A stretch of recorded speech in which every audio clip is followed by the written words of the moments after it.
architect working with Lumanti Support Group for Shelton and also a coordinator at ACHR. I will be moderating this session today. I hope that you had a very restful weekend and all energized for the next session of collective housing training. Today is the second session for citywide planning and upgrading. Before we start with today's session, let us recap about like what we did in the last session on I think 5th of October. So in our last session, we had two very informative presentations from Thailand and Philippines. It was very detailed and very informative. Ned from Thailand shared about how the communities and the citizens of Chiang Mai city in Thailand came together to improve and upgrade the riverbanks and public spaces along the Makai River, and how they came together to improve those spaces to citywide through a citywide approach. Similarly, Louis from Philippines, he shared about Muntinlupa city, where the community-led data collection and sharing of data with the different stakeholders led to a meaningful collaboration with different stakeholders and authorities, which opened up new opportunities for people in the city, especially the low-income communities in the city. So what we see in both these presentations is like there are like some comparables and like commonalities between these two cases. So one is like the projects are not done in isolation, but as a collective in a citywide approach. There is like a participatory data management in both the cases, and the community is like collaborating with different stakeholders in the city, which has resulted in like a kind of a widespread citywide upgrading, citywide development, engaging the poor people in the communities in the city. They are like a kind of a considered as a citizens of the city. So today, to continue this learning, we will hear from two of our friends from Bangladesh and from Indonesia, who will share their experiences and lessons from the citywide planning and upgrading efforts in their respective countries. Our presenters for this session are Ms. Suhaili Farzana and Ms. From Bangladesh, and Ms. Amelia Noor Indaha Sari from Indonesia. So both of them are representing their cities, Jakarta and Janaidah. They are like co-architects of two very prestigious award-winning projects that have gained recognition for their innovative and meaningful impact. Their work focuses on collaborating closely with the local communities to create a practical and innovative people-centered solutions. These projects have helped to bring positive and citywide changes by addressing the local needs in a very creative way. Today, they will share their experiences and insights on how people-centric planning and engaging different stakeholders can make a real difference in urban planning processes, which will include the urban poor communities as well. So both of you will have 40 minutes in total for presentation. We will start with Suhaili's presentation and then followed by Amil's presentation. After the presentations, we will have 30 minutes for question answers. And at the end of the session, Rubaya, a representative from POCA, will brief about the next session, which will happen on 15th of October. That will focus on access to finance and collective housing. So let me introduce Suhaili Farzana. She's an architect, a community architect, and a co-founder of POCA, Platform of Community Action and Architecture. She's a with a deep interest in exploring the co-creation process with people, focusing on empowerment through collaboration. She's the co-founder of Co-Creation Architects and platform of Community Action and Architecture FOCA. Suhaili is actively involved in ACHR and Community Architects Network CAN.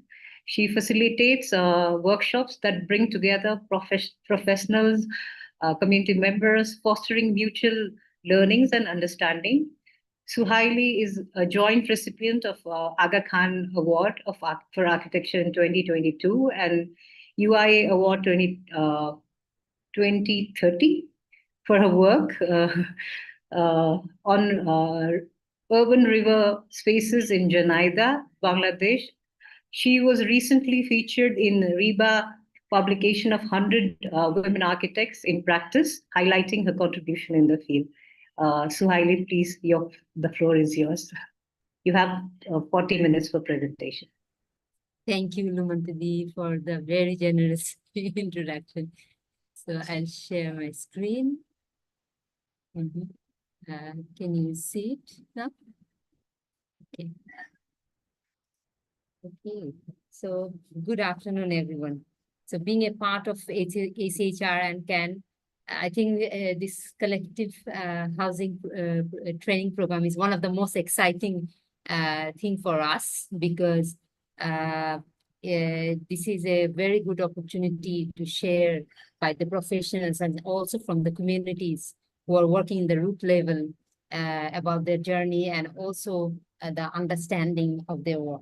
So when I looked at the topic for today, like citywide planning and upgrading process, I find it a bit difficult to share it in a formal way because when we see through the lens of the formal way, we often miss out the other little things, the little stories that are associated in these. So stories are very important in our process when we work in the communities and how the things evolve. So it's important.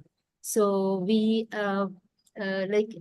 we see like the Asian countries are informal, imperfect, or sometimes we can say very organic in the modern eyes. But we know how powerful that is for the Asian countries and how powerful actually the stories are in for our society, because this is not an individual story. This is a story of collective, and this is a story of people's process. So people's process is very important in our process when we work, and stories are very important. And we love to work when things are informal, things are imperfect, and things doesn't go in our way that we want. So we very new things emerge from that. So so today I'll be mostly I'll keep changing my hat. Sometimes I'll be a community architect, and sometimes I'll be the storyteller. So I will introduce you to this city I'm living in through stories of different people, because these are very important stories because these small stories actually ended up for a big change. These small changes actually ended up for a big change in our city. And so so when I refer like we or I will actually refer our network. So the network is Co-Creation Architects, which is the local entity, and the national entity is POCA, Platform Community Action and Architecture. And also we are connected with Community Architects Network. So we are regional as well. So we don't work alone. We are a network. We have a very big team. And when I refer to community will, I'll refer it as human communities and also with non-human communities. So I'm in the red dot, the Chinaidah. So in the Bangladesh map, it is a southwestern city, small town of our country.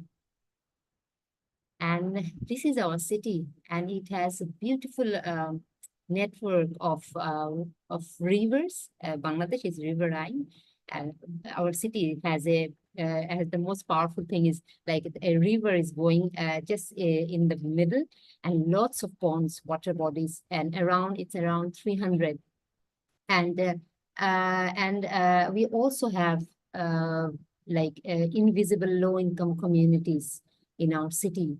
Uh, I'm saying invisible about the pond and also the communities because in formal maps nowadays we don't see them. In our city planning, we don't see them. So it's very important to have them in our city map.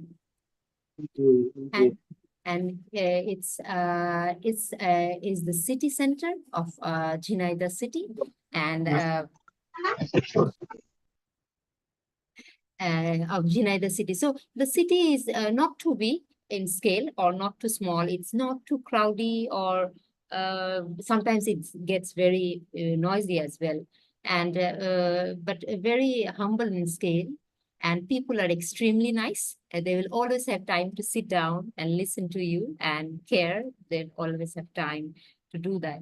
And the city is full of imperfection because we grow very organically. But the city is a city of warmth, I would say. And that is the urban center, the city center. And this is actually the city age of our Jhinaida city. So we are very privileged to live very close to the nature because the city ages are still quite green, and we can access it very easily. And so it's the city it has overlapping of the rural and urban. Sometimes it's quite interesting. You go to the very urban area, and then with a 5 minutes walk, you go to a kind of very rural area as well. So when we came back to the city and settled here, we were actually working with National Housing Authority and the World Bank in 5 different smaller towns for low-income housing development. But like in formal structure, organizations have difficulties to sometimes understand people's process. So and we couldn't cope up with them much, and we came back to our Jhinaida. And by the way, Jhinaida is our hometown. And I believe my son is scratching in the screen. Okay, so he wants to participate as well. So when we settled ourselves in the city, we didn't have much work at that time. So we were trying to understand the co-creation process of human and non-human communities. We started to grow food, and we started to grow with nature to understand how actually nature works together in a very complex way. We had lots of visitors in our very small, humble practice, and lots of students were coming, and because we had a library and lots of things are happening. And at that time, we were questioning ourselves, like, how can we actually be useful in the with our skills as an architects in the city, because the profession was not known to everyone what architects or community architects can do. So we were exploring at that time. And the first thing, as I mentioned, we were working with the National Housing Authorities about how low-income settlements can build their habitat. So the women of the low-income settlements, they started to get together in Jhinaida. They started to get together by savings group, by mapping together, and and it's the communities were gathering in a very organic way, and the architects, as architects, we were also learning how to work with communities in a very organic way. So we learned to do community mapping to understand each other's language and to have a dialogue. And then we planned together the settlements. And in Jinaida, like not many at the beginning, I think 5 of the settlements actually got together for this. And later on, many actually joined them. And we also designed together with the communities, and communities gave us lots of insights how to actually design. So I would say I was actually learning from the communities about implemental housing, about how much we can build, and what are the strategies that the women group can stay together. So very interesting. So and from these communities mapping, they had gone 2 communities. They had gone for collective housing process. So and so this is actually not only a story of collective housing, but a story of dignity and courage, because these are the women groups who actually never could share, or they didn't have good houses. And then with time and with courage, they started to get together and build their own future. And they could, in the first 2 communities, they could build 38 houses with the first class material. Back then, I think it's 2015, 10 years ago, in 1500 USD each houses. Uh, And we also came to know about the settlement profiling, the data creation from the previous session. So in our city, communities were also gathering data. And they did the settlement profiling in different cities, and it was interesting for us as professional to learn how to do a survey map, survey form, because when we do a survey form, it's quite rigid. People don't understand this because we don't understand people's process, how they read, how they see things. So slowly we started to understand, and we started to change and create a survey form that is pictorial, that is fun, that is bigger in fonts, with the community we were developing together. And we were not actually alone at that time. ACHR was there, also SDI, and 6 other ACHR countries where we were doing it together, but in a very different way. And Philippines communities were also there. So Philippines learned it first, and then our friends from Philippines, they came to Jinaida to teach how to do the settlement profiling.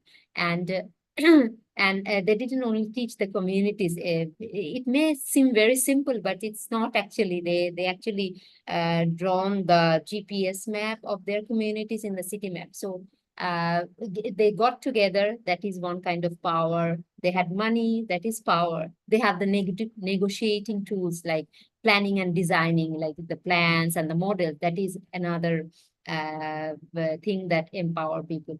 Information actually also empower people. So they were gathering the information citywide, and municipality didn't have this kind of database, authentic database in their library. So it was something new for the community.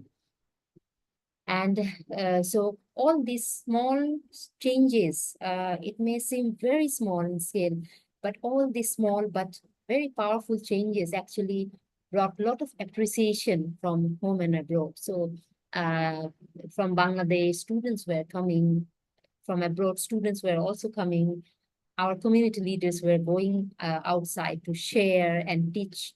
And they become very visible in the city, in the maps. Also in the power, they become very visible. And internationally, they also become visible. So it was a transformative change for them as well.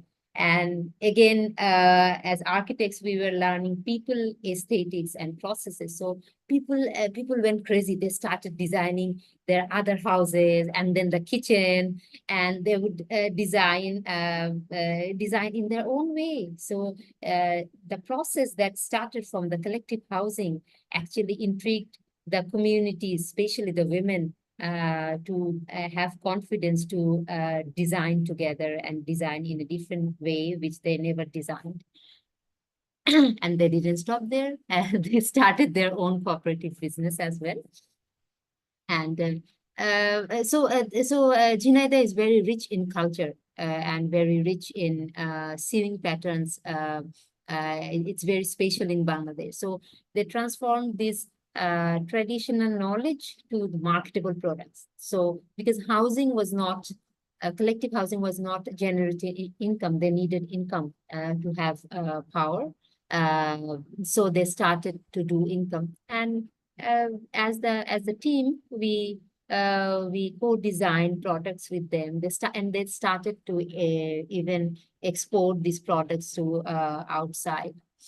And they didn't only change the way they used to do things with traditional knowledge, but they started learning new skills. They started to learn the masonry works. They started to do the craft center by themselves because they sew, so they're very good at doing detail. And the women group, very young women, they started to learn from the masons how to do it together, and they learned all the techniques to have a good space, a good habitat.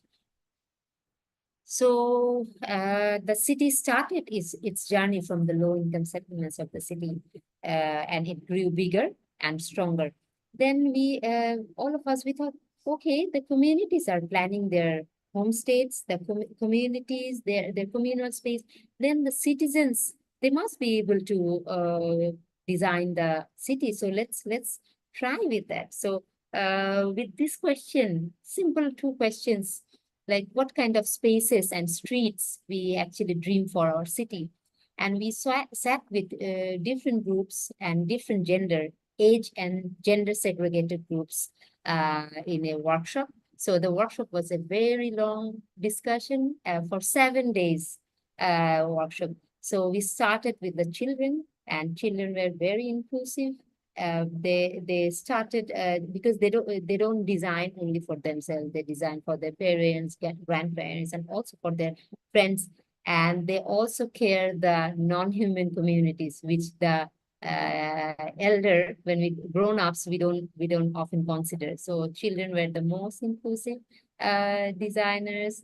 Then we could see different lenses of different groups. The adolescent girl was focusing on different things of safety and how they walk on the pedestrian, and then the low income settlement men, they focused on open spaces that is free, actually the public spaces that should be free, because they need to spend a lot of money to go to the parks. So they focused on that. And our city didn't have the much public space in scale. And we were also, I think this process was a process of deep listening to people's ideas. And we were very excited to listen from the people. And we thought, they didn't study like design process. How do they know it? It was quite exciting for us. And elderly, they had the wisdom. So he's a artist and also a teacher. And he said, our city should be river centric, like the past, because Jhinayada actually flourished on the both side of the rivers, a very unique feature. Generally, cities grow from in one side, but Jhinayada grew in both sides. So it should be both side, and we should start small. Don't rush for big. So the teacher, he shared his wisdom, and you should start with small actions on both sides of the river, and then you take it citywide. And he drew a wonderful picture of the city he envisioned. And And at that time, we were connecting with lots of different groups in the city. And as I mentioned, the relationship is very strong in the city. It's like you know everyone in the city because you go to the market, a weekend market, and you go to some public spaces, you actually encounter everyone. So we started to know different groups, and together in the municipality, we could form a citywide people's network. So this time, I want to mention something like co-creation process is very interesting because at the beginning it's very slow. It goes very slow. You don't see much impact, big impacts, but you do it like nature, very steady, farm, but you do it small. But at some point in co-creation process, there is a boom. We call it co-creation boom. Everything's would be fall into places, and something happens, like lots of groups would come, lots of things will start happening, and people will actually get energized. It's like the monsoon. In the monsoon, the trees are all green and they grow very fast. It can, in our climate, it can grow a forest in one monsoon or two monsoons. And so at that time, we also had that monsoon time in our city and the co-creation boom. And one of the event was Can Co-Create Jinaida workshop. And so the city hosted this workshop, and all our Can friends from different countries, they joined us and joined the movement of Jinaida city. So as I was mentioning, it's like the image, like the spiral. It's very slow at the beginning, and with time, the energy builds up, and it never uh, it can only grow, like the spiral. So at that time, we actually had that energy building up in within the authorities, within people's mind, within everyone in the city. And together, we started to dream about our city. And so the river is a very unique thing in our city. So how we can face the river and the ponds again, and how we can make it very accessible and pedestrian friendly for the citizens. So we were doing lots of models, lots of things are adding up. I love this map because you would know, like, who draw the map underneath the base map. It's the professional. That's how we draw and see things, which is very boring. And then people actually add up the colors, the things they aspire for. So if there is no not this layer of people's process, people's aspiration, it would have been very different. I think it would have been very boring, but it's very colorful, and it reflects how people want to see their city. And they didn't only plan and see with that in the workshop, they also experienced. So whatever we planned together, we tried to do the demonstration in mock-up. Because you can't do the real thing together, but in a very artistic way, we did the mock-up. So when the city authority and people, they actually experience the spaces the citizens actually aspired for, and this gave the city an opportunity to uh, have the negotiation power with the citizens, the authority. So the community is presenting, also the community architects are presenting in front of the city authorities. In the right, there are the deputy commissioner and also our former mayor and former deputy commissioner. They're listening from people. So this kind of dialogue is quite new in our context. At that time, it was quite new. And for a secondary small town like us, like Jinaida, it was also very new. And city authorities were quite smart to actually adopt many of the plans the citizens did together. And the communities were not behind. They joined us in this workshop, and they planned how can they be integrated in the city planning process with the data, and also with the, again, with the negotiating tool. So what is the negotiating tool? This is the visualizations. And as architects or designer or professionals, we are very good at visualizing what people say. We are very good at organizing what people dream about. People may be saying it very in their own beautiful way, organic way, scattered, but we can actually organize them into a picture, into a write-up, into different media. So the communities who are living beside the river, along the river, they actually had a network, and they started to see how they want to see their communities in the city, and how the city and also the communities both can be benefited with this intervention. And they were not only planning, they were also started building, implementing or building, and very small, very little, but they started doing that. This is a river steps, communal river steps, which is a very cultural thing in our culture. You go to the close to the river, because we use the river for various reasons. We bathe there, we clean, we use the boats. So they started implementing it. And these realization of small things like the housing, the business, then the database, information, and also the small spaces actually build up people's confidence slowly. So this the small stories of changes, it was not any isolated event or isolated project. If you can see in the screen, the cursor is here. So this is the communal community space, and this is the big city community space. And these are in a two different location. But since everyone was there and authority was also in our team, they knew how to connect it. So these are not isolated at all. It was integrated part of the bigger team dream. So in the city at that time, there was this movement, let's face towards the ponds and the river to make Jhinada happier and better.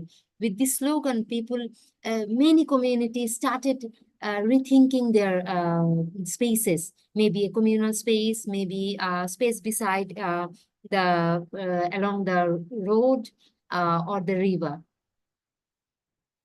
And this process was also building trust and a good relationship with the city authorities. This is the former deputy commissioner, mayor, and also the another Upazila Nirbahi officer.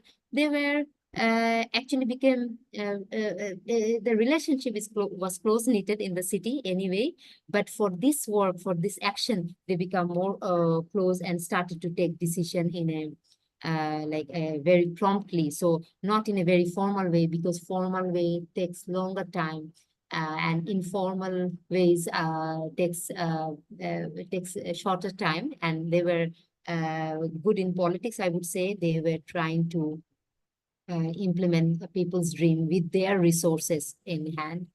And this process of Jhinada city started to scale up through sharing, because lots of people, students, academia, research institutions would come to the city, would talk to the communities, and also to the city authorities. So both things happened at that time: collective housing and also the city cooperation process. So it was scaled up in 23 other cities of Bangladesh through another NGO. The process actually scaled up, and city cooperation process was scaled up in another city in Cox's Bazar of Bangladesh, in Cox's Bazar. So as you see in the map, lots of happening along the river. It's not only the ghats, I mean the river steps, several river steps to go to the near the river, and also people started to have lots of questions, and I'll show you what they said, okay, how can we make an ecological corridor with this path and along the river? So they started to dream and reimagine the cities, and our task was to organize them. And it's not hard for us at all to create visualizations like this. And they also started to think like, how can we treat the polluted rainwater, which is directly going from the city to the river and is polluting the river? And how can we make that space we can treat it biologically, low cost, with the technologies we have in hand, and also create this use it as public spaces. And they also started think like, how can we regenerate the ponds again, because it can be smaller public spaces, because apart from the river we didn't have big space for big public space, so it has to go like different small and small public spaces, and in some spaces there would be a big public space. So they designed and a very and since Chinaida, as I mentioned, it's urban, also semi-urban and rural. So nature was there, and in people's heart, nature is always there. So people aspire for nature as well. So with minimal intervention, with local resources and fund and money, how can we rethink the spaces? And they also started to rethink the historical structures, which can be reused. It's a very significant structure. It was a courthouse in our city when the city actually grew in the initial state. And now it's not in much use, but how can it be Chinaida History Museum to share the pride of Chinaida? So we started working with communities to convert this kind of spaces from this kind of spaces to this kind of spaces. So it was quite easy to do. We measured, we did workshop, and we visualized this. So um, so lots of happening in this big, in this long time, small happenings. So, but the products are very simple.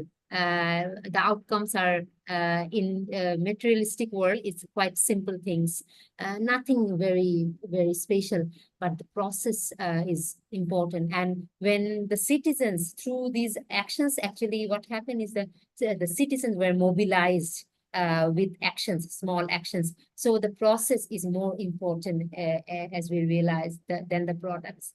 And when the citizens have a collective dream, a common image of the dream, they together they achieve it. Like they aspired for the this kind of big public river spaces, and with the authority they actually could achieve it together.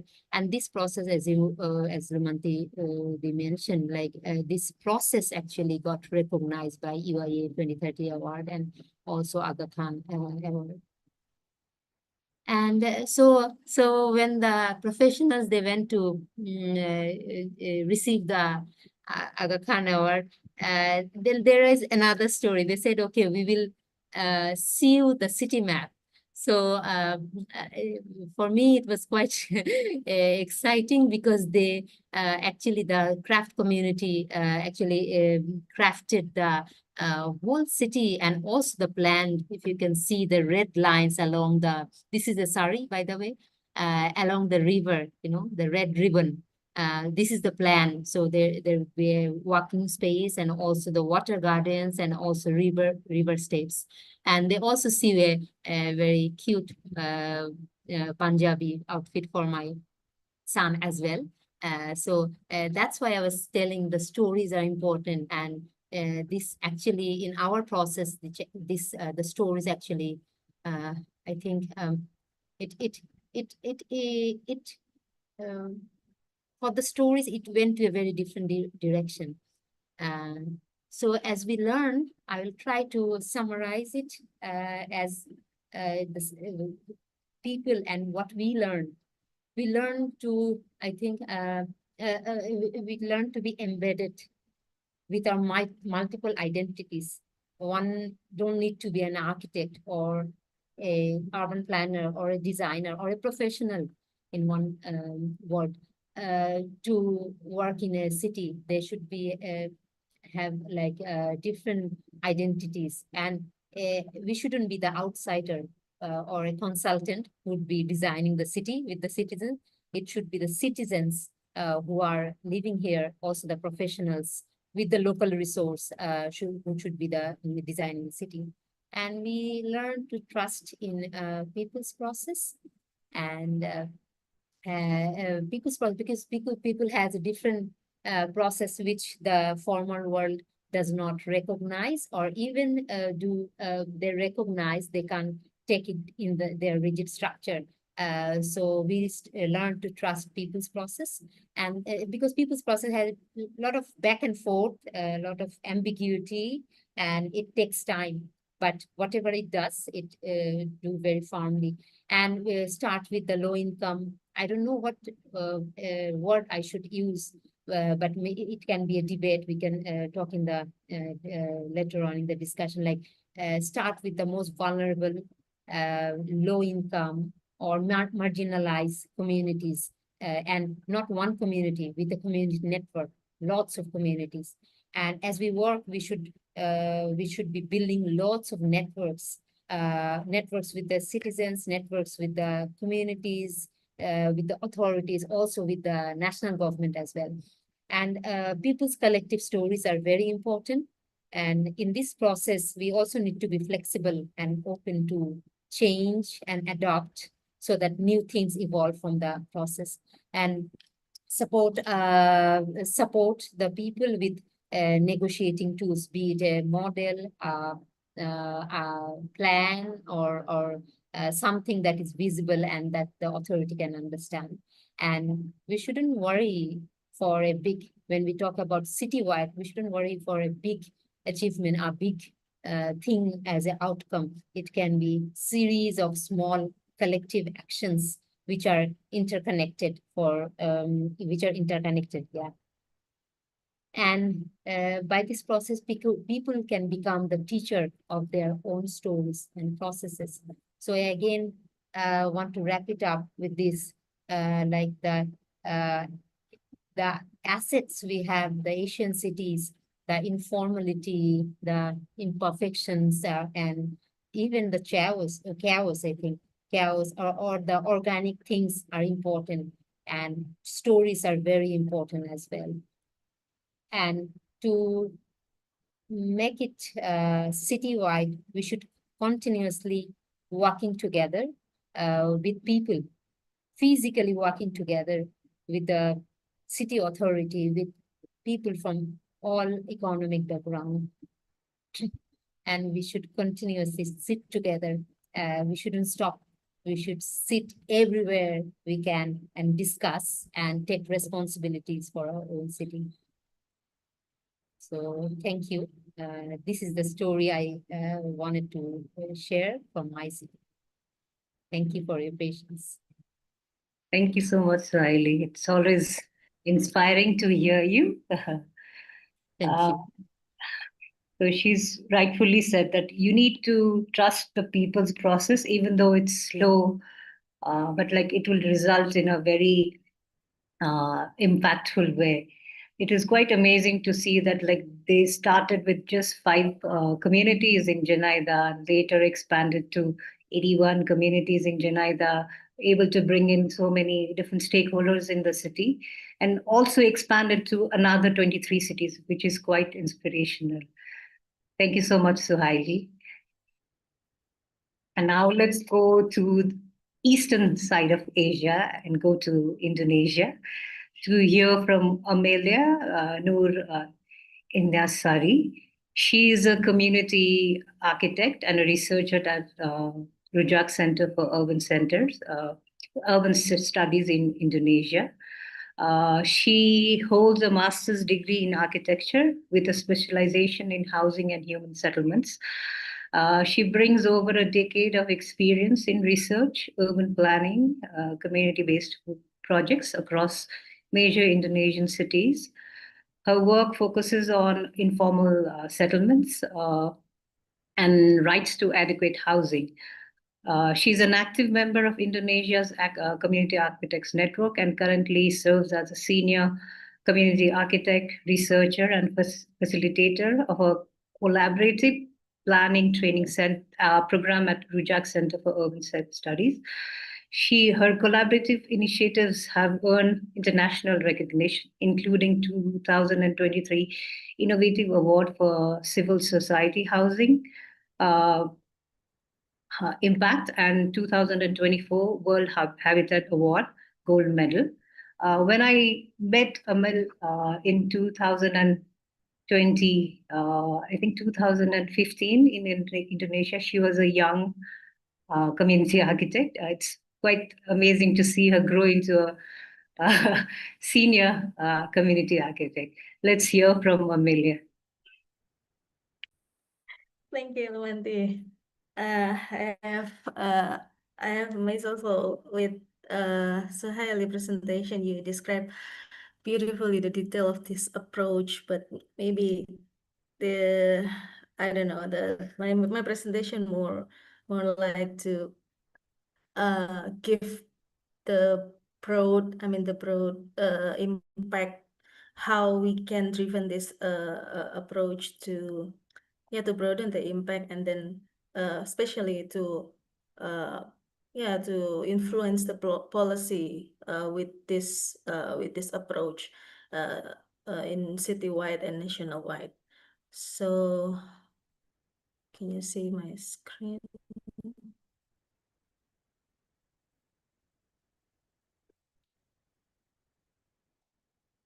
Okay, you can see my screen? Yes. Can you see my screen? Yes. Yes. Good. Okay then. Yeah, so this is more likely a national movement, but I will start the story first from the Jakarta movement, or our network in Jakarta first. Since then, we can get a chronological timeline for about this movement. So next. Yeah, Jakarta itself is the largest, or the #1 metropolitan city in Indonesia, and #5 metropolitan city in Asia, with a very dense population.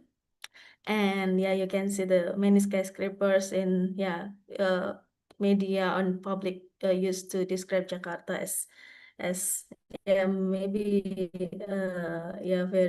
very not too different with Hong Kong or New York, or not just not until New York, but yeah, it's very metropolitan city and very dense. But rather, beside those skyscrapers, we also have kampung in Jakarta. I borrow these slides from Dian's presentation also to describe, to show the difference, or the gap between the metropolitan area and also the kampung, or maybe it used to mislead to slums area or informal settlements. And yeah, no single definition about kampung itself, but I also wants to borrow Dian's Dian's description about kampung.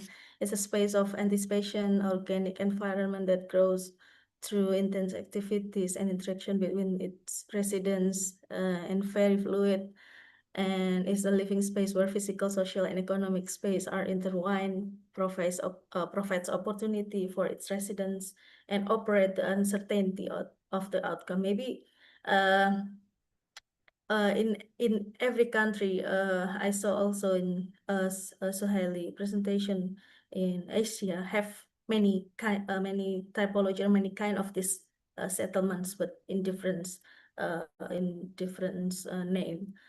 But what we face in Jakarta, in 2015 until 16, in 1 year, in the period of this governor, there are 305 forced eviction happens based on legal aid data. Two of our kampungs in Jakarta Urban Food Network also being demolished at that time. And yeah, we try to counter whatever we can to do to counter the forced eviction, the mass forced eviction at that time. So we do many activity, many public campaign, mass demonstration until doing the lawsuit to the governments. And yeah, still we we still cannot fight or cannot face the big number of the military to continue their planning to evict the kampung in Jakarta. But then the moment is coming when in 2017, after just few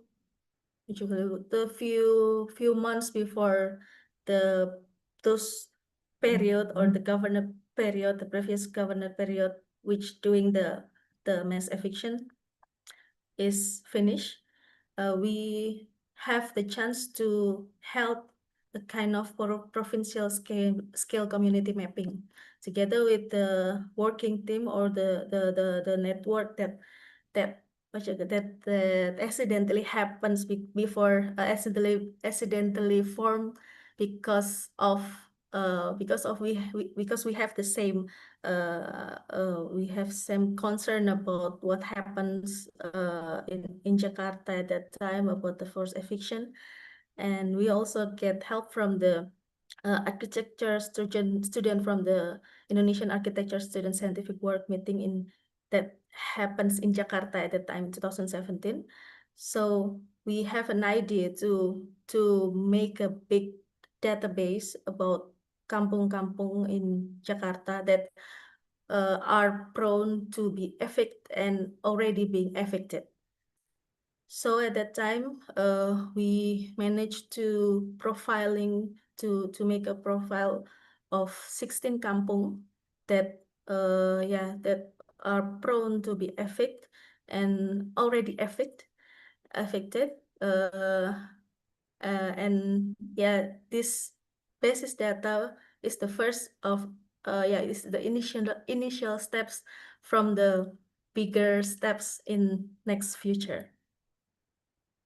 So this is the network that formed at from those situation. So the Open Put network itself is initiated by UPC in 2010, but mostly the activity growing bigger because of those the eviction case, and then many support comes to support them from us as a technical assistance, some the technical assistant, which is Rujak ASF. ASF is Architecture Sans Frontiers, from the University of Indonesia, from AKUR, and also the legal support from the Jakarta Legal Aid to accompany the kampung that facing the threat of the forced eviction. So the orange one is the 16 first kampung that we map. We managed to map it at to do the community mapping at 2016. 17. And then the rest, the black one is the scaling up of the community mapping in 2022. So this is the spread over of the member in North Jakarta, West Jakarta, and East Jakarta. We the member of the Urban Food Network is 26 kampung and 3 street vendors. I forgot to include one community of the pedicab drivers. And then when the period of the governor that doing the mass eviction is finished in 2017, the candidates, the urban poor network offering political contracts to the 2-3 candidates at that time that going to run the elections. But only one candidate that wants to sign the political contract.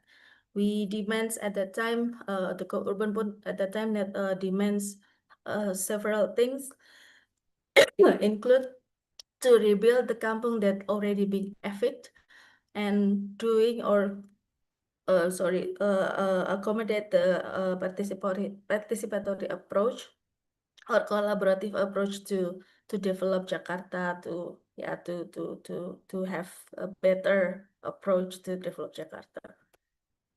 And he won at that time.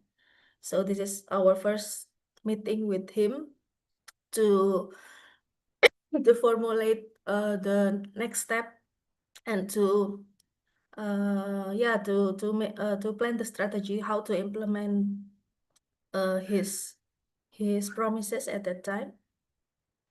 So these 7 things happen along his period in 2022 until in 2017 until 2022.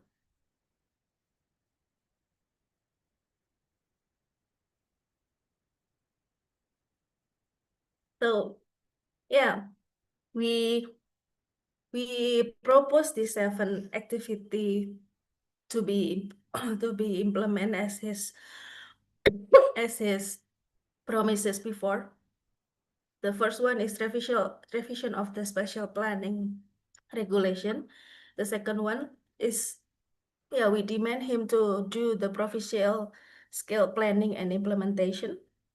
And then establishing the community cooperative, collective, and promoting the collective asset ownership or management, and develop a multi-story kampung since for the kampung that already affected, and he also establish or give the kampung building permit for kampung-kampungs that still still face the threat of the eviction or prone to be evicted.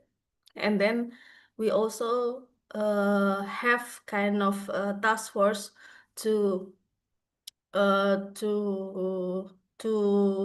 process or to process the conflict of the kampung based on the land stages. I mean the land to proceed the legal stages of the kampung. So it and then it runs with the community, the process. The community first learn about what is the spatial planning, what is it spatial planning, and what is spatial planning above their kampung. So every kampung, or every residents or every community knows the what's the color, because the special zone showed as color in the at the regulation, and then they know what's the color of their kampung and it means what. So for example, if the color of the kampung of are pink, like Gugun's point like this, so those kampung means those kampung stood under above the land of the provincial government's spatial zone. And if they if they have yellow or purple, it's different means. So at that time, the community knows what they want to demand, like the housing special planning, the color for the special, the code for the color for the special, for the housing for the in the special planning is yellow. So they are demand the governor to change all the kampung that still not yellow yet to be yellow. And then the demand is accommodate in 2022 with the new governor decree. So some kampung already changed the color. So yeah, already changed the color on the special planning regulation into yellow, which is meant the residential area. And then the network also demands to institutionalize the activity and approach that we do with the collaborative planning, mapping, design, and financing until the management process to be accommodated as a decree, as a governor decree at that time in his era. So they established these three decree to ensure that those approach or collaborative approach are being accommodated. But not only the approach, but he also managed to make the decree about the task force who are responsible to run this program or to run the integrated settlement improvement programs. And then the last one, the last decree is about the agrarian reform task force to what you call it, to proceed the conflict, the land conflict in kampung. And this is the approach that we proposed to him about the design and participatory design and planning. The preparatory phase consists of four activity, like physical and spatial community planning, mapping, RAP, which is rapid assessment procedure and social mapping, forming kampung working teams, and training the kampung working teams. And then after each kampung have the working team, they will run the community-based activity, which start with SWOT analysis until they can collecting the documents or the final proposal, what they want to what they want to do in their kampung. I mean about the physical intervention to upgrade the kampung. So for example, I will show you scatteredly what specific kampung do. But not even though not all the kampung doing the exact same of the steps or of the activities, but they finally must they finally must have the same result, which is the design, the financial scheme, and also the land status or land institutional legal scheme. The RAP, this is the RAP, the example from the KAKC or Ciliwung River Community, which they when they do the RAP or social mapping, they use the prepared form. And also then the community exploring the problems, hopes, and of each individuals of the residents, and then they asking also about their willingness to participate in the collaborative planning or process activities. And when they when the residents already agree to join the collaborative planning, and then they start to forming and training the kampung working team. A team form in each kampung to facilitate and help the coordination between the community. So this kampung function is that. And then the working team usually consists of the cadres or representative of the community, such as the men, the women, the youth, the kids, maybe.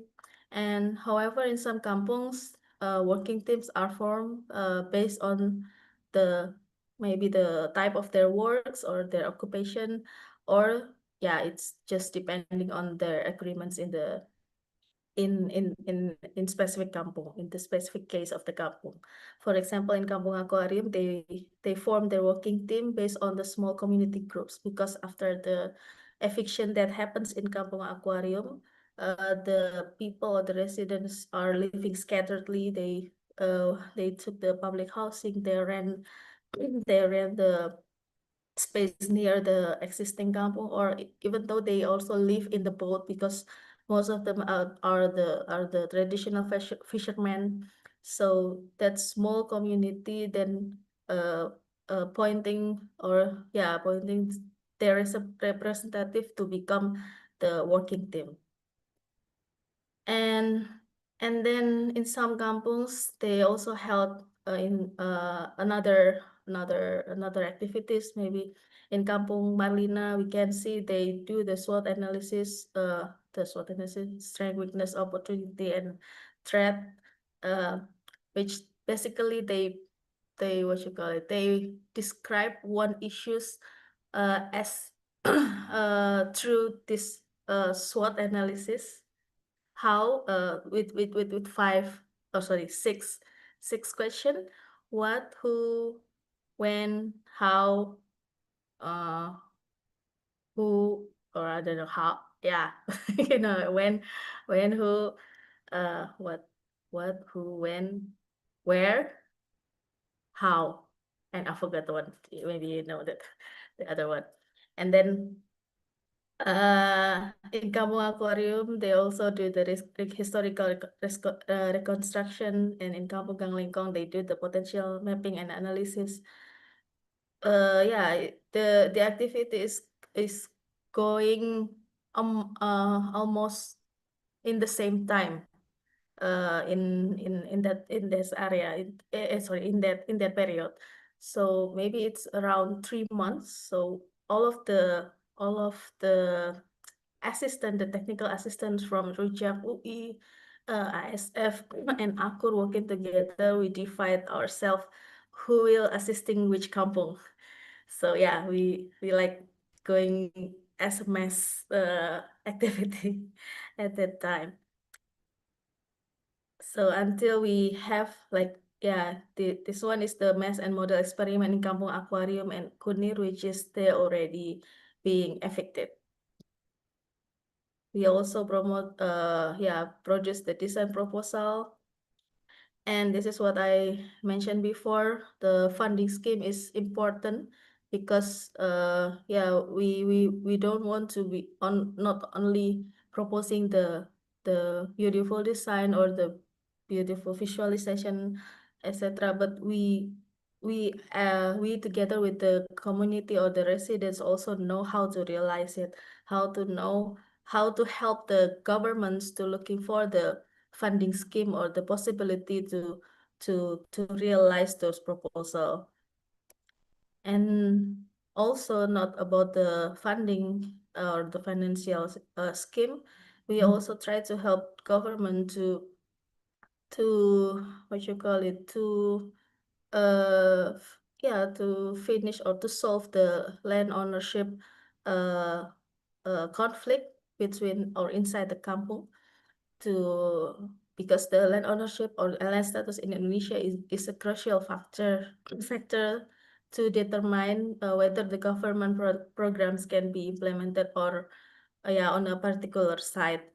Or usually our government consistently requires the land to be clean and clear, meaning they are free from conflict. And also because if we propose the development using the funding from the governments, this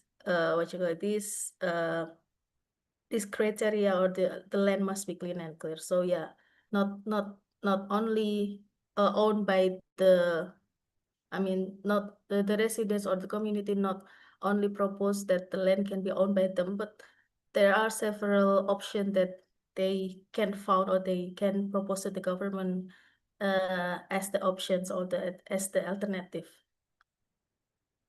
And following that, community also established the community cooperative as the legal entity of the kampung.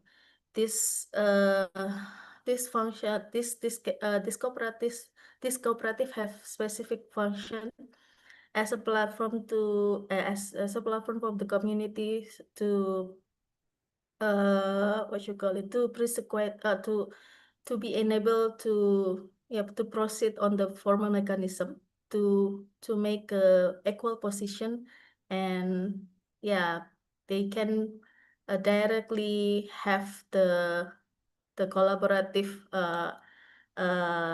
agreement with the governments as a same legal entity. So after those preparation, some planning have being implemented. For example, in Kampung KAKC or community, Kali Ciliwung River Community, in 2020, in 2020, they managed to implement the proposal using the government programs. They built the embankment without affect the what you call it, the residents there. They cut their house 5 meters, and then the governments built the riverbank.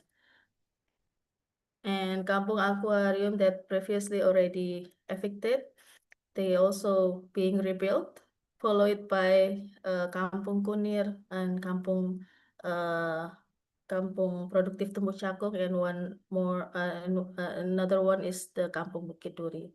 So this also becomes our visions, our long-term visions to mainstreaming the vertical kampung, but of course not for all the case, but in the specific case like this, like the kampung that already being affected, and it's designed and independently managed by the cooperative, the community cooperative. And then the government also give the building permit for kampung who's for the planning for kampung that still not yet being implemented, the planning that's still not yet being implemented. So the temporary building permit is to protect them from the government's plans while continuing the advocacy process to finish their community-led development and planning. The Jakarta government also promoting. We also demand the Jakarta government to promote the collective ownership through the Agrarian Reform Task Force. This decree is to ensure the land tenure of the kampung, and they should resolve the the conflict that happens regarding the land of the land status of the kampung through the agrarian reform object land or TORA scheme, and also it can be possible to be managed by the cooperative as the legal entities. So basically, for all of those breakthrough or all of those new policy that happens in those period, we managed to to get this recognition from the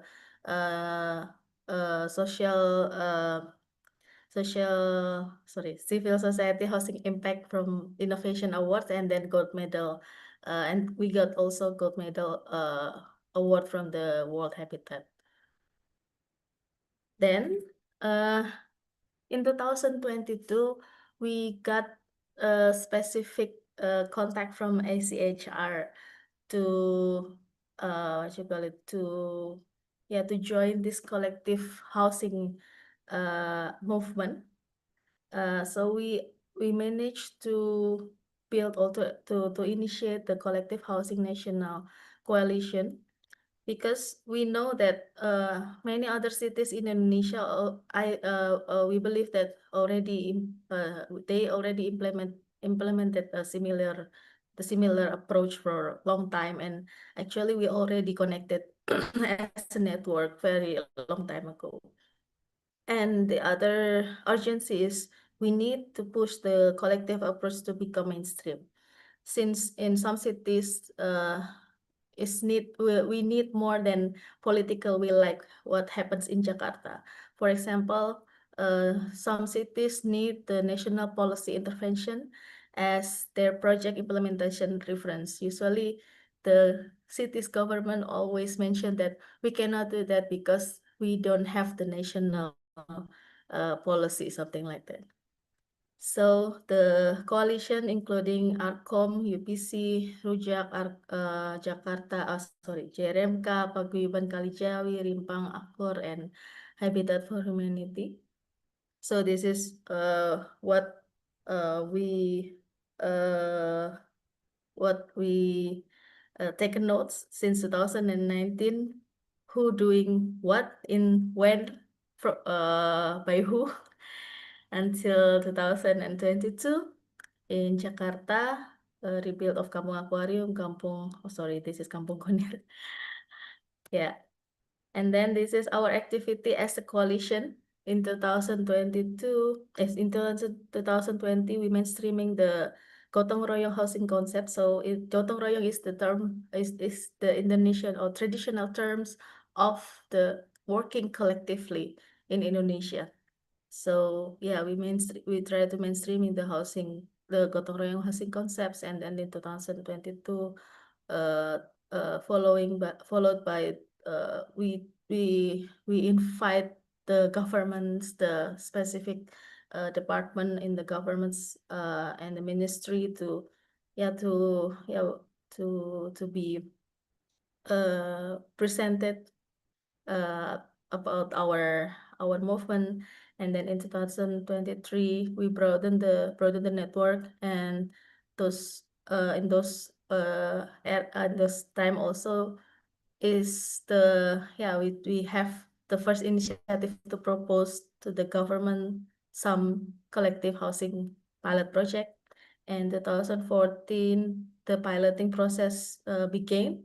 The first step is to collaborating with the Directorate of Financing under the Ministry of Housing at that time to study the possible financing scheme for the pilot project. And now we are ongoing to detailing the pilot project into 2 locations. And right now the Housing Ministry are coordinate with the city governments, which are chosen to be the site of the pilot project. This is the distribution of the policy or the collective housing coalition member. We are now 8 organizations in 9 cities and more than 70 communities. The basic scheme that we propose is these 3: land tenure, plan and design, financial and institutionalization. This big 3 themes is based on our reflections and movement, reflection of the movement in each city. So these 3 elements must be consist of our proposal in every city. This is the example of the of the pilot project that have chosen. So we have some criteria to choose the pilot project, and most of the criteria including that if the community already do the planning, or they already established the cooperative, based on our experience before that I have mentioned. And in Muara Angke, the location of pilot project that chosen on our coalition, we have two main goals. First is to ensuring secure housing and adequate living of the traditional fishermen there, and then provide a space for mediation the governments to develop their public facilities that will be built there in Kampung Muara Angke, also to secure the economic activities and maintain the access to the sea for the traditional settlement, traditional fishermen. So this is the context. So there are several kampungs in Muara Angke, such as the blue one, Kampung Blok Empang, Kampung Blok Eceng, Kampung Blok Eceng, Tembok Bolong, and Blok Limbah, which will affected by several local and national government regulation and project, which if we overlay the maps, basically those 4 kampung will be gone. So we do the first advocacy in 2019 to meet with the governments, to meet with the North Jakarta province, North Jakarta city governments, and then we also proposing the change of the spatial planning of Muara Angke, and then run the participatory mapping, SWOT analysis, history of the kampungs, and establishing the formula of the land consolidation.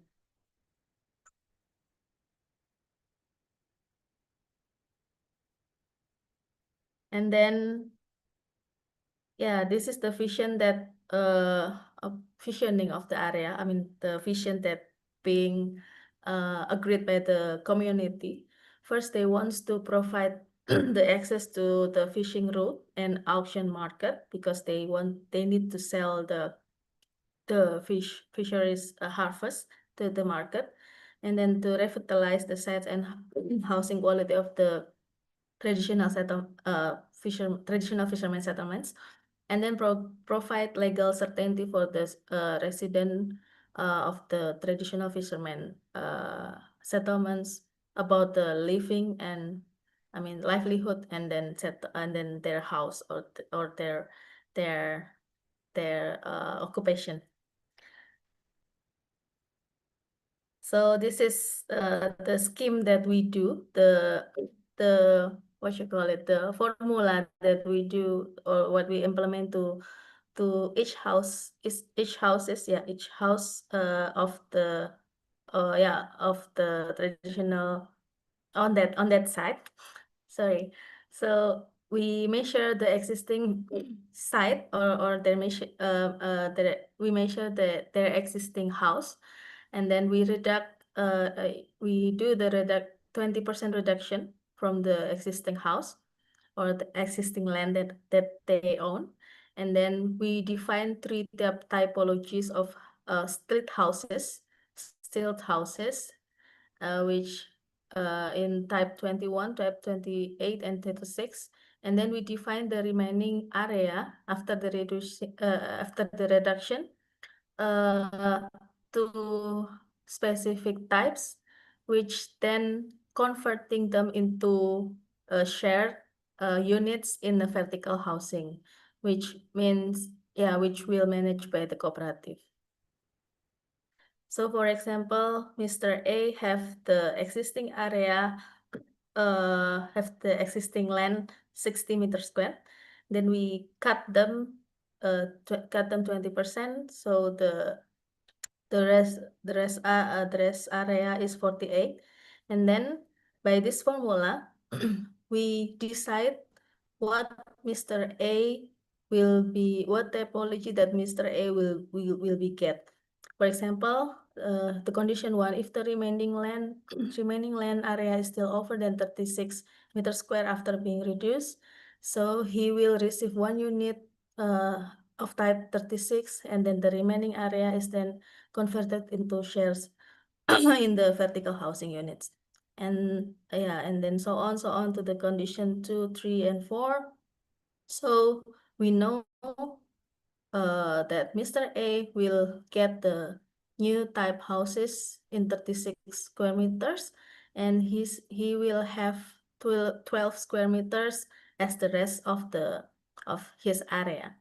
And then he will join with the Mr. C and D to own 1 units in the vertical house, in the vertical kampung or in the vertical house. So this kind of scheme looks like very best deal for them. And yeah, they agree with this scheme. And then we can proceed it and continue to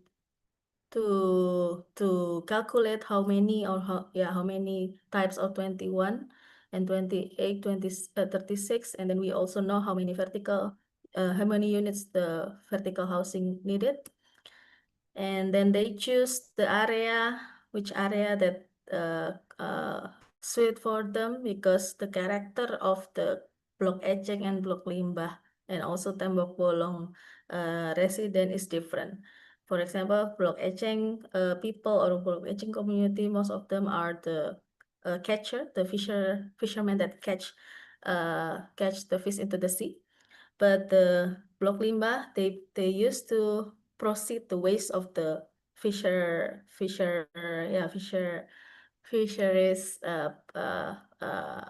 product. And the Tembok Bolong, they are mostly labor that working on the Kali Adem port. So they already choose by themselves, and then this is the master planning that we managed to visualize by their proposal. We help them to visualize, and yeah, basically we can consolidate or we can get the land efficiency until 62% from the total area that almost 40, more than 40, sorry, 40,000 square meters into 25,000 square meters.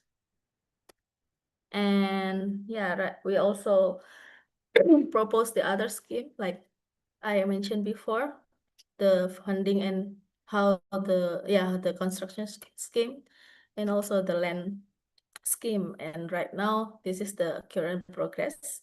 And we are still continue to detailing with the Ministry of Housing and with the Jakarta Provincial City Government. Thank you.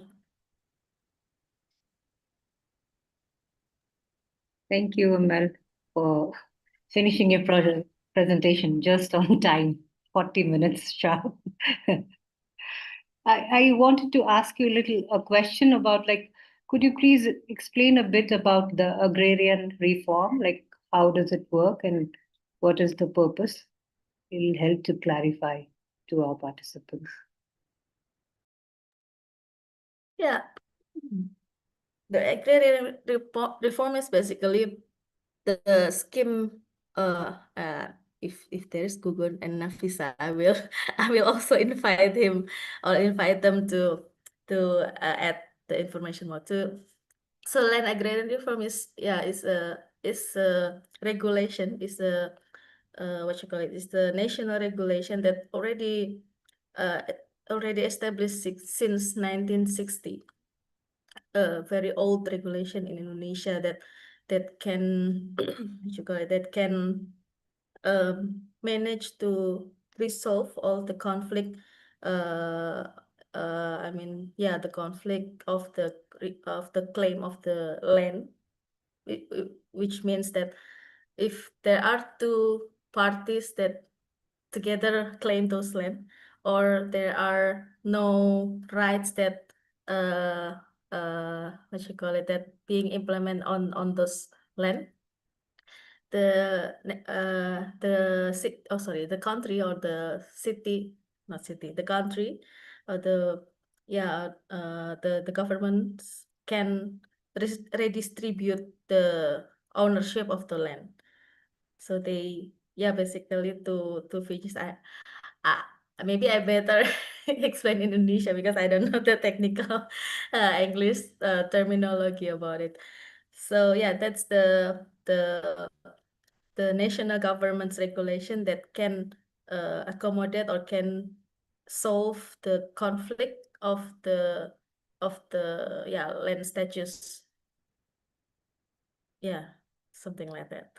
So and in the 2022, the presidents established the new regulation to escalate those regulation. I mean those land reform to be more apa ya, di percepatan itu apa ya, sebentar.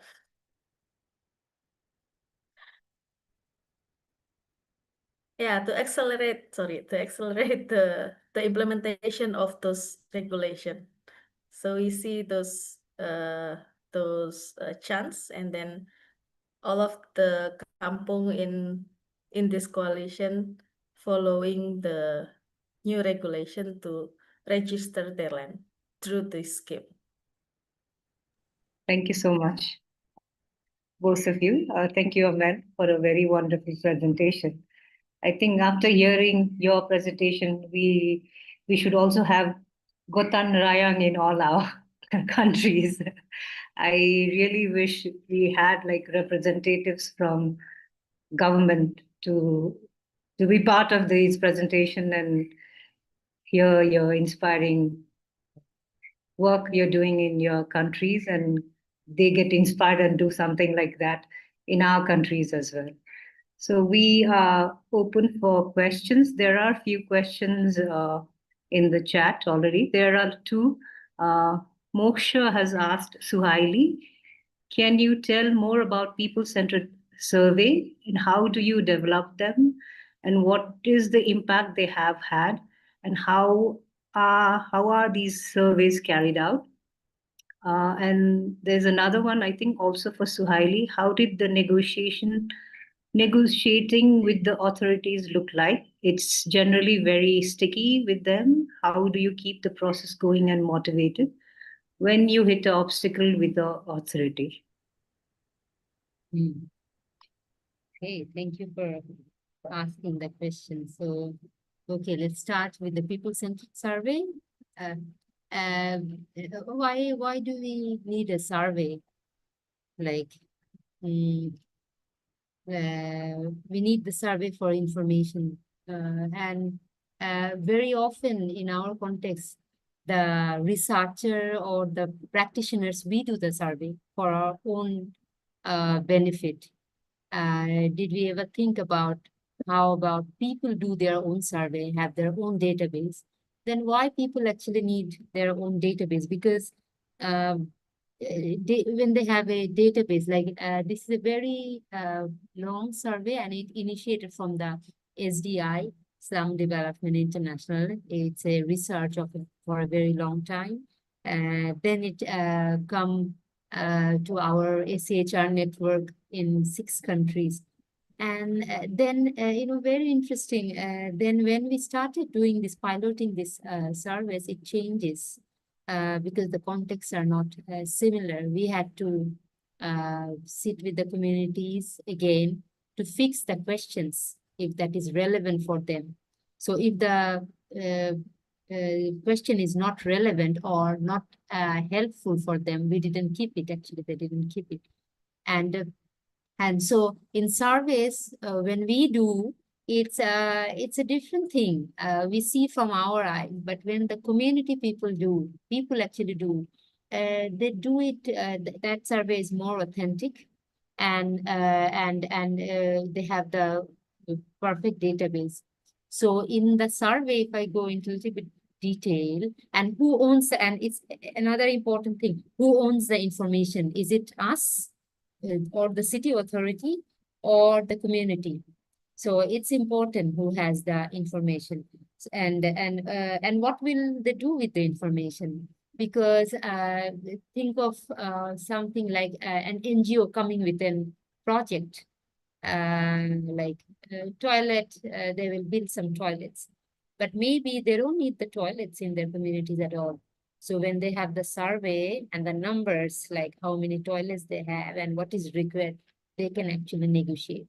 So, and this information needs to be with the community.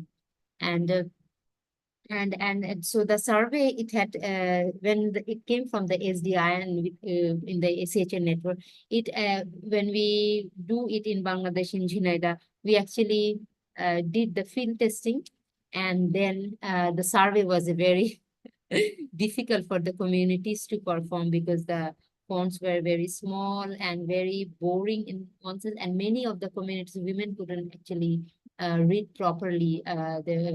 So we thought, okay, then if we want to have the right information, we need to rethink of the survey forms. And initially, it took us like 3-4 days to do survey in one community, which was very hectic and not really very fun, I would say. Then we developed this in a different way.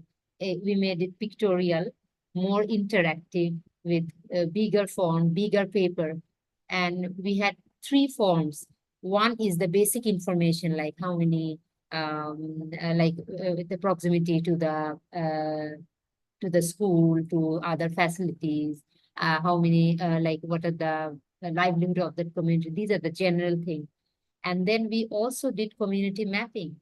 So they also have the base map, then how many families are there, and then they have a plastic sheet over it, and they do it with the marker, like how many families are sharing the toilet, suppose, or kitchen. All the information can be mapped. So this visual tool is very important. Rather, in our experience, rather we fill up the form. It's sometimes for a few of the communities it became very hectic. So visual things are easier for communities. So when they have the base map, they have the layers of the kitchen information. They have the layers of the structures. They also have the layers of the toilets. And what can you not map actually?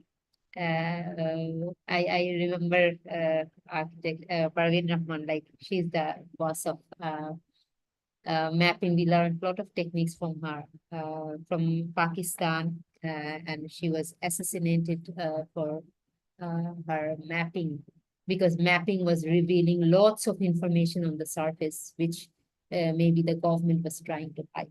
So it has to be visual. And so we do it side by side. And they also have a census form. So in each household, they actually do the census. And it's not actually us, the professionals, we do it. I found it very difficult to do it by myself, but it's easy for the communities. So whenever we do the survey or do something with people, we need to develop it in their way. Yeah.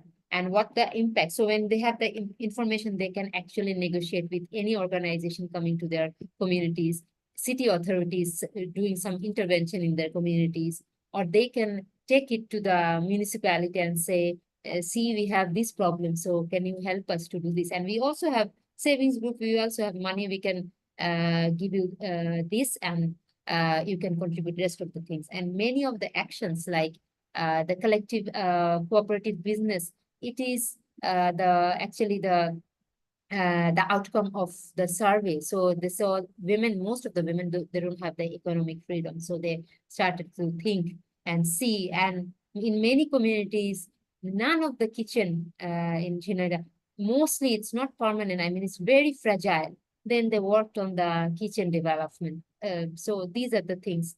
And also during the very powerful thing happened when the COVID came. So we did it before the COVID and in 2019. So municipality didn't have much information, but the communities had, so they can actually ask for help. These are the people, and these are the helps we might need. So yeah, these are the few outcomes and impact, I would say. And oh, the negotiating in the authority. Yes, most of the time it's not the professional who did the negotiation. It's the people. And I think people are very good in many times. They are very good politicians. They know how to talk with the politicians because they have the power of the vote.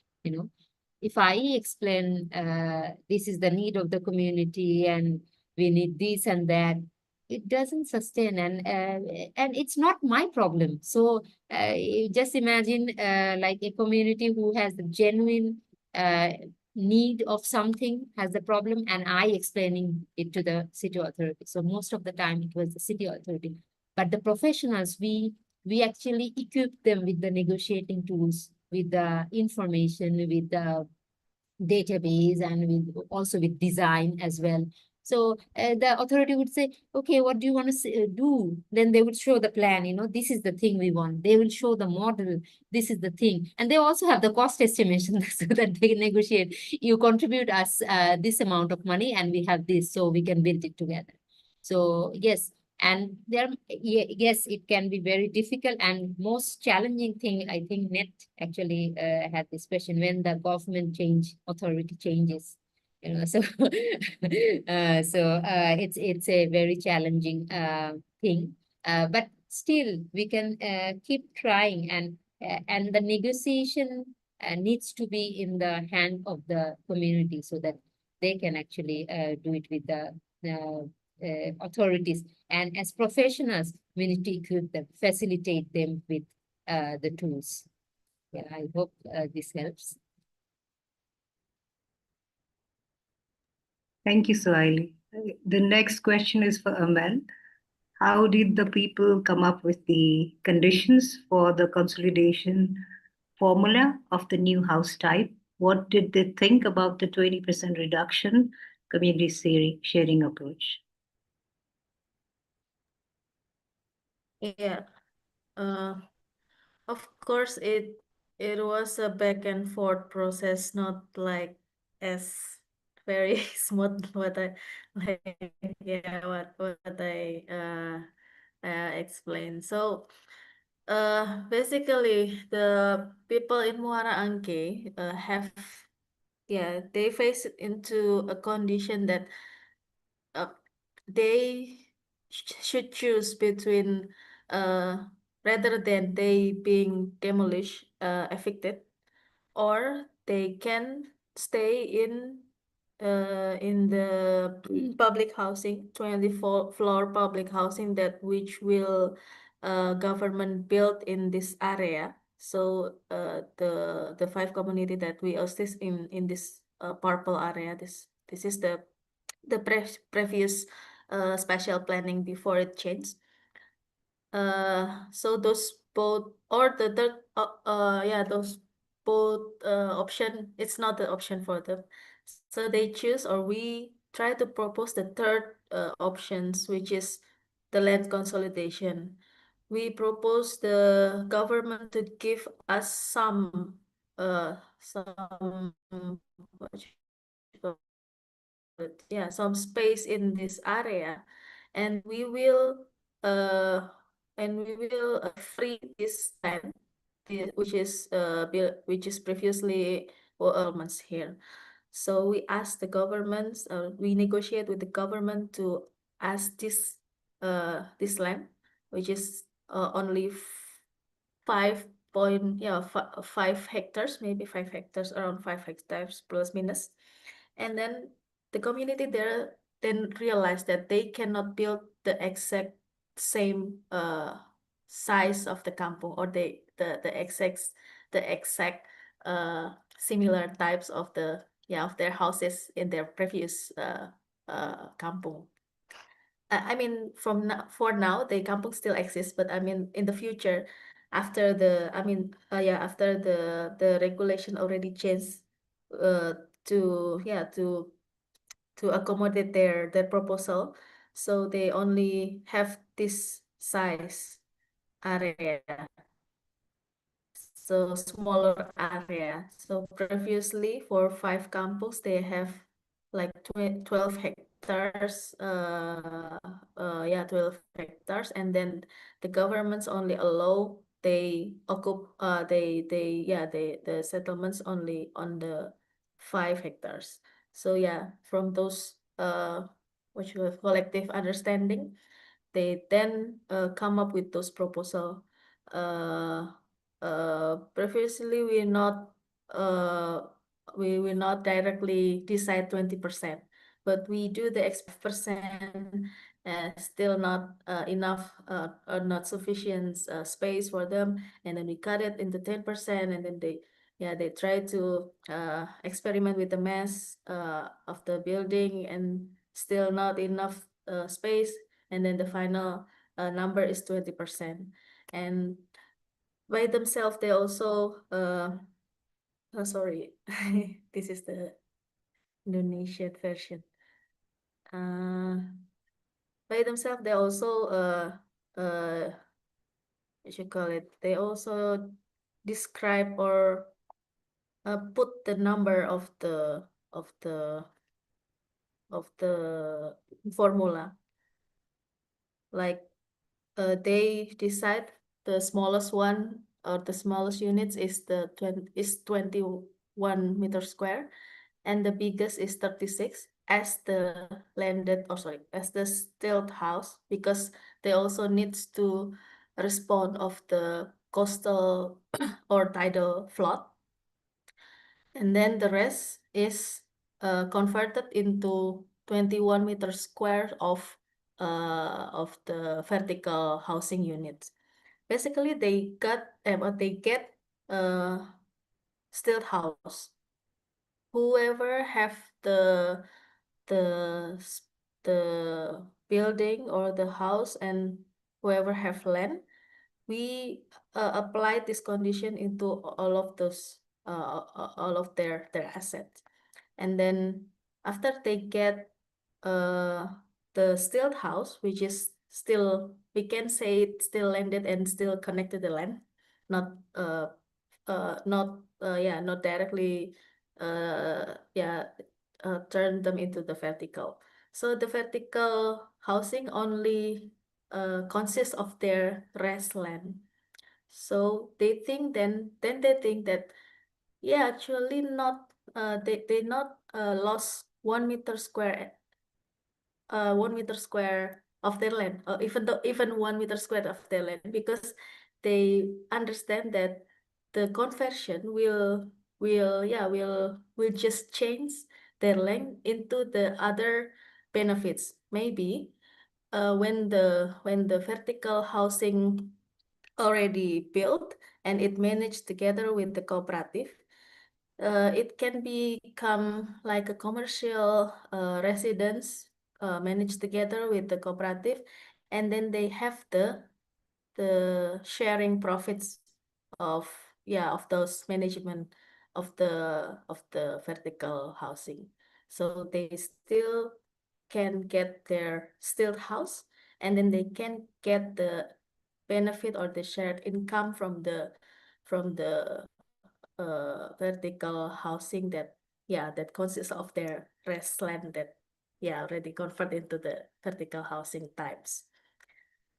Uh, and then wait, stop share, and then I will There's there's another question like how is the what community's did they overall reaction to the vertical housing solutions? I think there's another one for you. I think it's very similar. I think you've already addressed many of the questions. yeah As the float slum communities who lived in the house in the land on land shifted to vertical housing, how do they adapt to this change? yeah How is the concept of community and shared spaces addressed in this new context? Coming from a practice of allocating land and growing their own food, how do they cope with the transformation in lifestyle and spatial relationships? And what are the difficulties towards this design decision? Yeah, the vertical housing, of course, I also disclaimer it first that this is not the solution for all the, what you call it, the upgrading for the kampung upgrading. So this is very specific or very special case that we use this vertical approach. For example, that what I explained before, the vertical housing, we use the vertical housing solution for the kampungs that already being evicted. That, at that time, the community don't have any power. It's very, very powerless because they're already evicted. They got scattered. They don't know where to go. And what they demand is to rebuild the kampung. For, of course, they don't have the, what you call it, the power to argue not to argue, to negotiate, to rebuild their shapes, their previous shapes of the settlements at that time. But if you ask all of the community that what you call it, that's still not being affected, of course they first choose, they not they don't want to choose vertical. Of course, that's why we what you call it, we promote, or we try to still give them landed houses or stilt houses in the mixed land consolidation proposal. So this is very specific case that we applied those vertical housing as a solution. And then for those kampung that already shift into vertical, maybe I can show you the other presentation of kampung aquarium. Where is it? This screen. Yeah.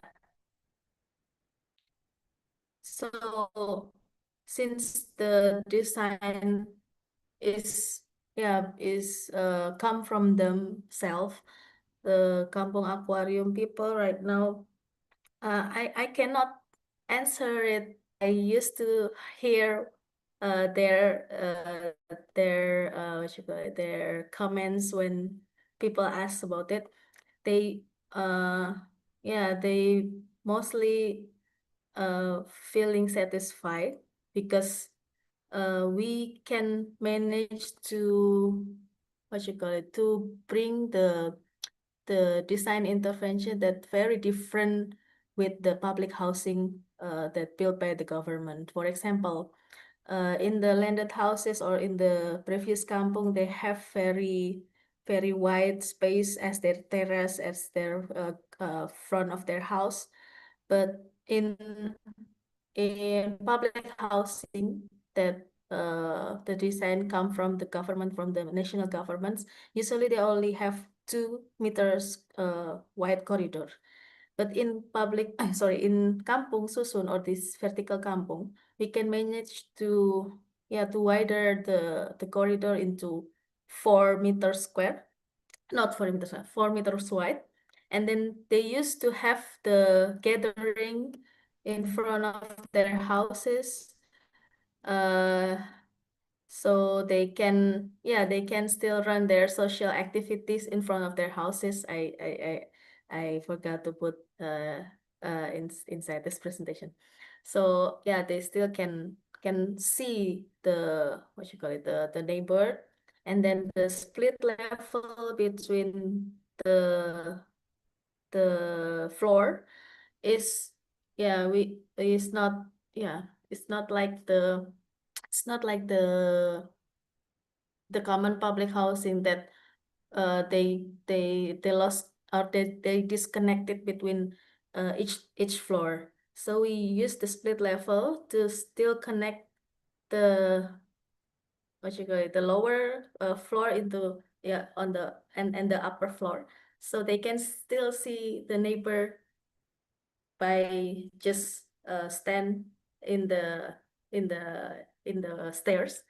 They still can see the upper floor. So so we not disconnect this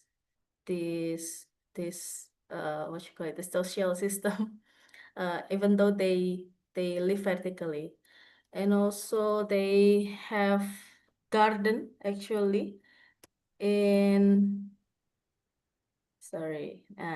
in some area. They already what you call it, they already established. I will looking for the other presentation that more representative to see the condition of the vertical campus. This one. Description.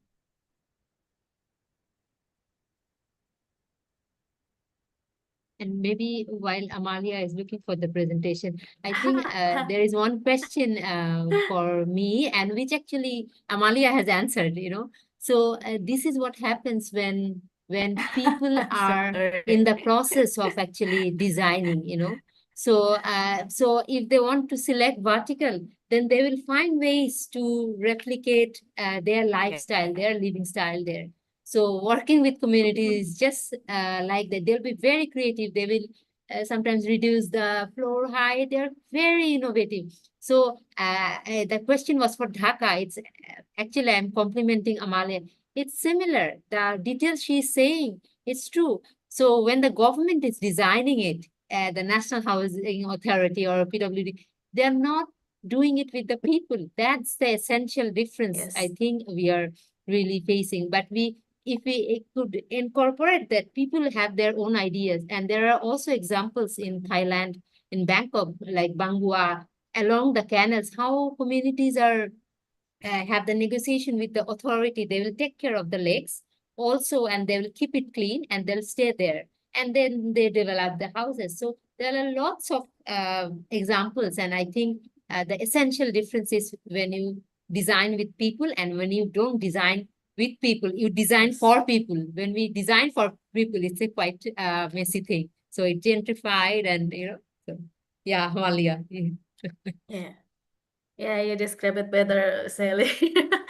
Yeah, just like Sally said, we also, yeah, the community also already tell us or already, yeah, tell what they need to, yeah, what they want to have in the vertical kampung. So as you can see, they still can manage. This is the corridor, not the hall.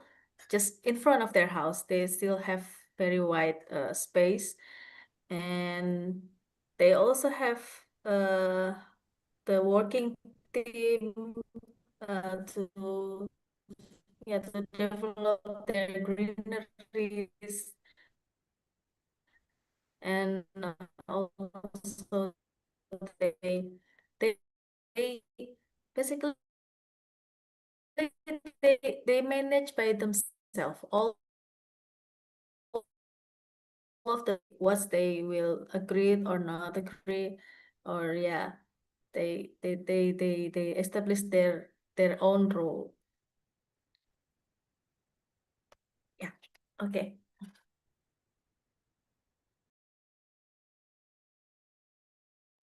I think we don't have any more questions. Thank you, both of you, for a very inspiring presentations. So, what I would want to conclude the session by saying is like we have to work collectively with the people, keeping the most vulnerable at the center, like they should not be excluded. So, working collectively in the city, at the city wide scale, we can, even like in the case of like Jakarta, even in such a adverse situation where there's like a lot of eviction, where people were like evicted from the house, they were able to work collectively and bring in so many different actors to kind of negotiate with politically negotiate and which has now resulted in such good examples, and which they have been able to scale up in different cities. I think these are the things which we need to uh, kind of keep it in our heart, and then uh, take it forward in our context as well. Thank you, everyone, for this engaging session. I would now, to conclude the session, I would like to request Rubaya to share something about the session next week, next on Wednesday. Thank you, Lumanti. So thank you, everyone. Our next session topic is access to finance for collective housing, and the session will be held day after tomorrow, which is 15 October. And the speakers are from Nepal, from Sri Lanka, and from Myanmar. From Nepal, Lajana Manandhar, who is the Secretary General of ACHR, will be presenting about the nationwide community savings, partnership with financial organizations, and setting up city level funds for housing. And we will also hear stories from Ashoka Hirat, who is the president of Sri Lanka Women's Development Co-op Society. And finally, we will have some hear some stories from Lisa Van, who is the founder and director of Women for the World, which is a local NGO from Myanmar. So hope everyone joins in the next session and gets to know about these inspiring stories. Thank you. Thank you, everyone. Thank you. Thank you, everyone.